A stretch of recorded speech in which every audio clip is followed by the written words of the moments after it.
He and John Arlott led the press campaign against the sordid deal to exclude Basil D'Oliveira from playing for England in South Africa. Overlooked in the blanket coverage of Michael Parkinson's death are the radical views he expressed well before became a national treasure for his much-loved BBC celebrity interviews.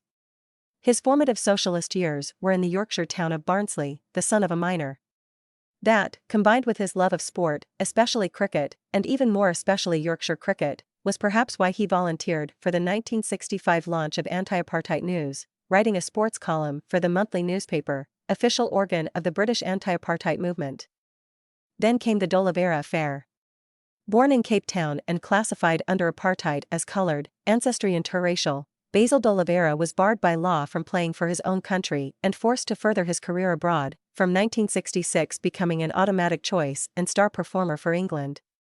Yet the England selectors did a sordid secret deal with the white South Africans to exclude D'Oliveira when the Marylebone Cricket Club came to select players to tour South Africa in 1968-69. Along with the commentator John Arlott, Parkinson railed against the exclusion, writing in his Sunday Times sports column that the MCC stand condemned as racialists of the worst kind and we are all tarnished by their shadow.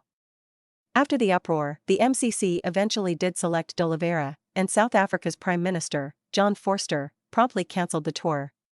Despite this unprecedented rebuff, the MCC several months later issued a business-as-usual invitation for an all-white South African team to tour Britain in the summer of 1970. I led a militant campaign to stop it and was hated for doing so. Parkinson was one of the very few journalists to support us. He railed against the Marylebone Clodpole Club, whose refusal to bow in the face of public protest he characterized as a ragbag of cliché.